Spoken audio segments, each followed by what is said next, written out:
Много често използваме продукти на познати компании, без изобщо да знаем нещо повече за тях, като историята им, кой ги е създал и къде са позиционирани днес.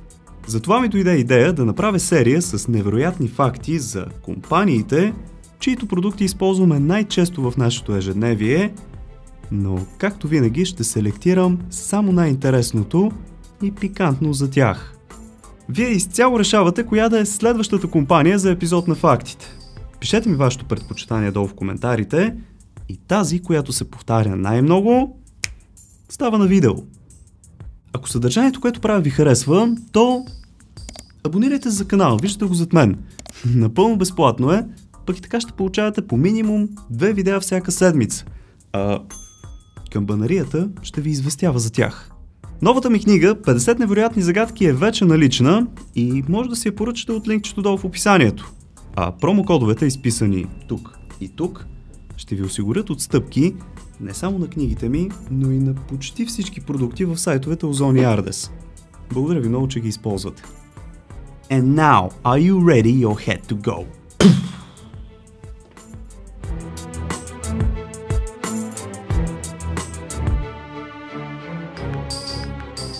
Цяла мистерия е, защо компанията е кръстена на плод. Като много хора задълбават в символиката, като често посочват Библията или пък историята за откриването на гравитацията с Нютон. Истината обаче се оказва доста по-тривиална. Стив Джобс просто е обожавал ябълки и е предложил Apple заради семплата изисканост на плода. Освен това е казал, че ако до 5 часа същия ден никой не предложи по-добро име, ще основе компанията си с името на любимия плод. След като името на компанията станало ясно, един от тримата съсобственици, а именно Роналд Уейн, скицирал логото като Нютон, седящ под ябълково дърво. Малко след това обаче остава само ябълката и от нея е премахнато парченце, все едно от хапана, но това е направено за да се добие мащаб, иначе щяла да прилича на отхапана череша. Преди това Стив Джобс е работил като дизайнер на игри за Atari и е събирал пари, за да изпълни мечтата си. Не за да основе компания, ами да замине на религиозно пътуване, в което да се докосне до будизма. На 1 април 1976 година, в деня на шегата, се ражда една от най-големите компании, които познаваме днес. Нейните основатели са Стив Джобс, разбира се, Стив Возняк и Роналд Уейн. Третият може да не сте го чували много често, защото той продава своите 10% от компанията си обратно само 12 дни след основаването й и то на цена от $800. Чисто хипотетично, ако беше ги запазил до днес, тези 10% биха се равнявали на $200 милиарда. Повтарям, милиарда. Возняк продава любимия си калкулатор, за да може да събере парички и да купи компонентите за първия модел компютър – Apple 1. 2 модела по-късно идва компютърът Лиза, кръстен на дъщерята на Джобс. Той обаче се оказва доста скъпо разочарование. Продават изключително малко бройки и дори до днес има легенда, че някъде из пустините на Калифорния ритуално са погребани 2700 броя от него. Лиза обаче, между другото, е първият им компютър с графичен интерфейс. Във времето, в което Стив Джобс е бил начало на компанията като CEO, той си е давал заплата от само $1 на година. Така за 15 години всичко на всичко е получил заплата от $15.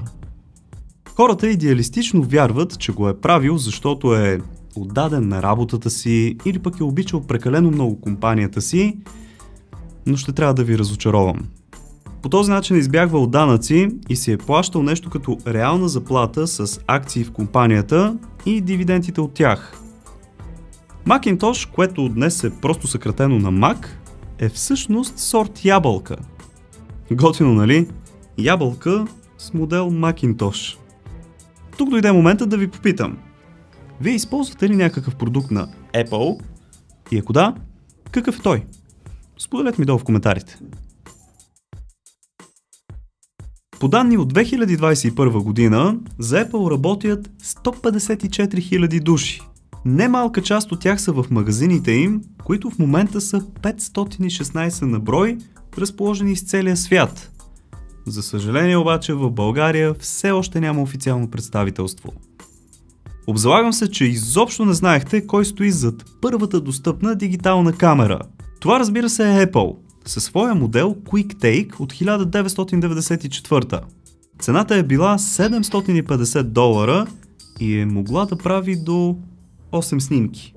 Само 3 години по-късно обаче, продажбите били крайно незадоволителни и проектът бива спрян.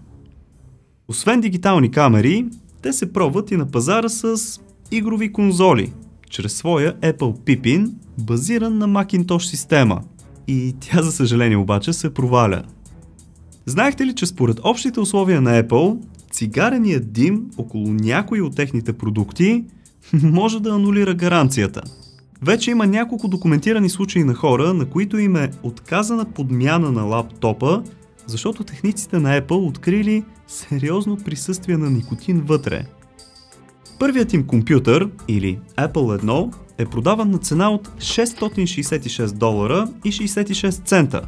Не защото са някакви бясни сатанисти, ами защото просто возняк много е харесвал повтарящи се еднакви цифри. Макар да ви се стори странно, Apple стават известни в целия свят не със своите компютри или пък с iPhone-а, а със своя MP3 плеер, или така известният iPod. Изобретателят му, Тони Фадел, първо се опитал да го реализира с Philips и още една друга компания, но и двете му отказали, защото не виждали потенциал в този продукт. Сигурно сега яко си чукат главите, нали?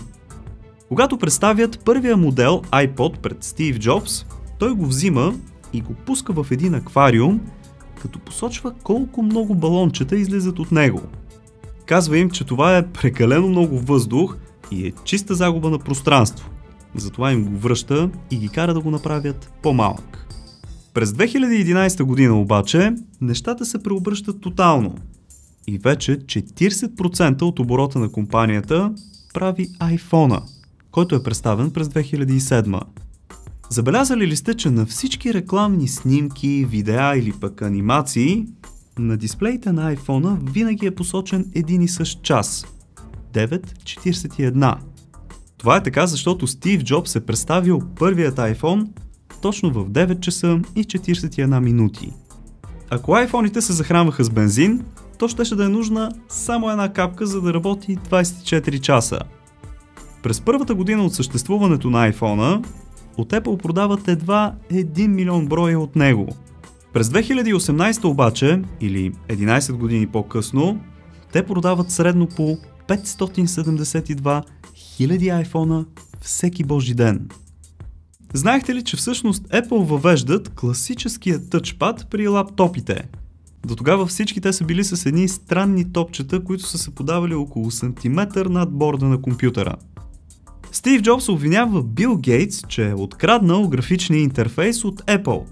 Нали, графичен интерфейс е това, че работим с мишка, не е въвеждането на команди, най-просто казано.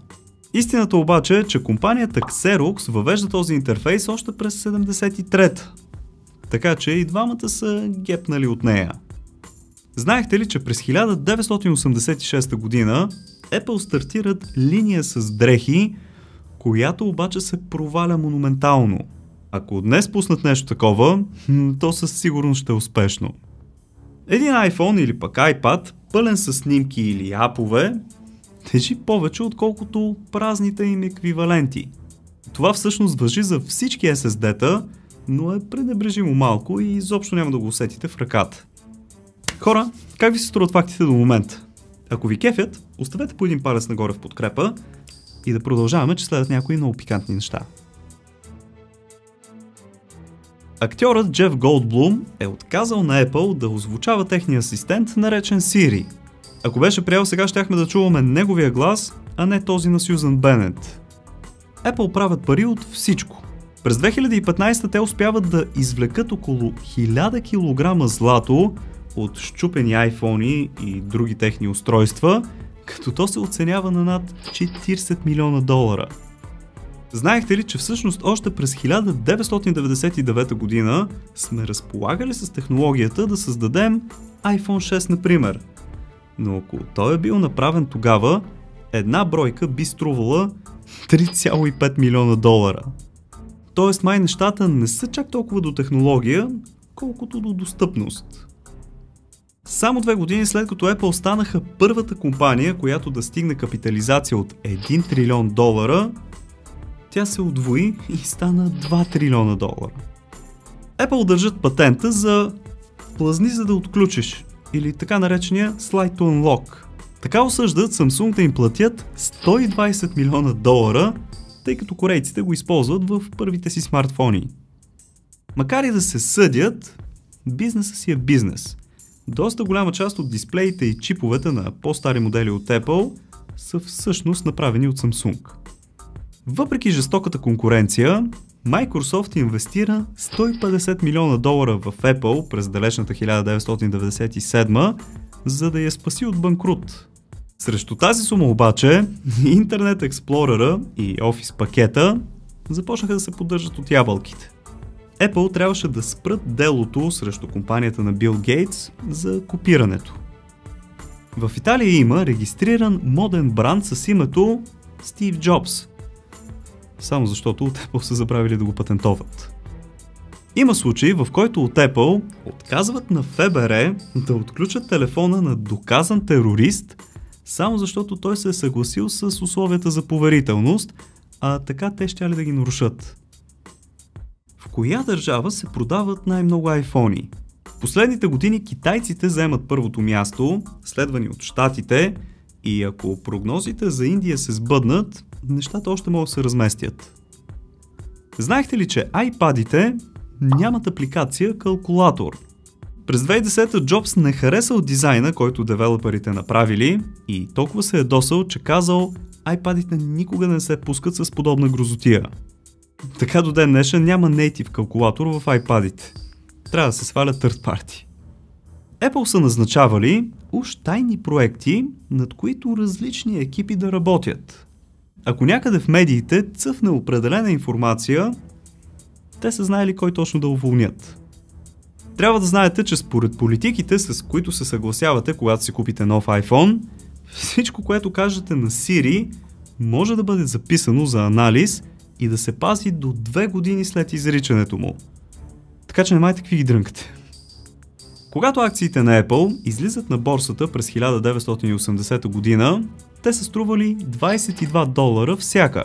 След приравняването и няколко сложни калкулации, една от същите акции днес би струвала 600 000 долара.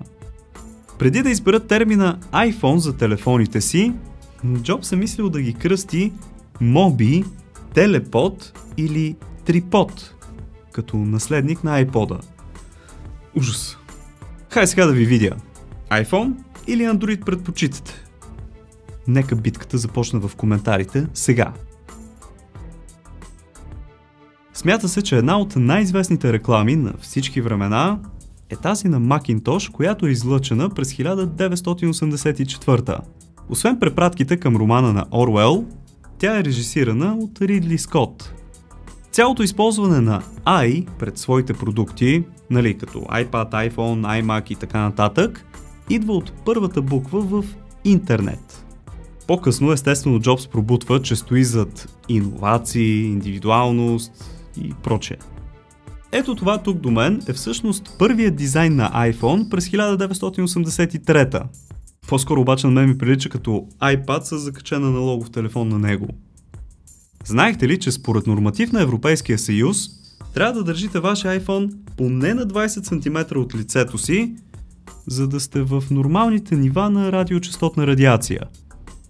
Поточните линии за производството на iPhone 12 се състоят от 200 000 работника, разположени в фабриките на Китай, като за качествен контрол са наети още 8700 инженери. Експерти изчисляват, че ако толкова много хора е трябвало да се наемат в щатите, то този процес би отнел поне 9 месеца. В Китай обаче всички те са били селектирани и наети в рамките на 15 дни. Представяте ли си, над 200 000 работника да ги намериш и да ги назначиш на работа за 15 дни? През 90-те години един от компютрите на Apple е с кодово име Карл Сейгън, прочутия астроном. Сейгън обаче им изпраща гневно писмо и ги кара веднага да спрат да го използват. От Apple се подчиняват и правят кодовото име на компютъра BHA, абревиатура, която стои зад Butthead Astronomer, или в превод Тапанар астроном. Сейгън веднага завежда дело и ги съди, но го губи. Почти на всяко едно събитие, което сме гледали, от Apple се хвалят колко много апликации имат в стора. Направо милиарди. Но забравят да споменат факта, че около 60% от тях никога не са били свалени. Когато през 1980 година от Apple настъпват в Япония, някои от компютрите им са били пренасени в хладилни бусове, защото японците вярвали, че карат истински ябълки. Естествено, намират се някои фенове на Apple, които стигат твърде далеч. Така, например, има документиран случай на човек, който чака 7 месеца пред магазин на Apple, за да си купи първи техният iPhone 6. Има и друг случай, в който тинейджър от Китай си продава бъбрека на черно, за да си купи iPad. Не се базикам, този мухабет да си продам бъбрека всъщност се е случил. Когато изграждали първата телефонна система в сградата на Apple, Джобс получил вътрешен номер 2, докато на Возняк дали 1 заради азбучния ред. Джобс толкова се разфучал, че накарал телефонната компания да му даде нулата, само за да е пред Возняк. Как ви се сториха днешните факти? Ще дадем ли по един палец нагоре, а? Ако искате да ми ударите едно рамо в това, което правя, може да споделите този клип в социалните мрежи с приятели. Така наистина, буквално, само с 1-2 клика ми помагате страшно много, за което ви благодаря. Абонирайте се супер лесно за канала, като натиснете кръгчето с моята снимка, след това червения бутон и накрая бийте една камбана, за да ви известява, когато кача нещо ново. Ако по случайно разполагате с още време, което искате да прекарате научавайки други интересни и готини неща, цъкнете на някой от ето тези двете видеа тук. Гарантирам, че ще ви харесат. Благодаря ви, че за пореден път бяхте с мен. Чао!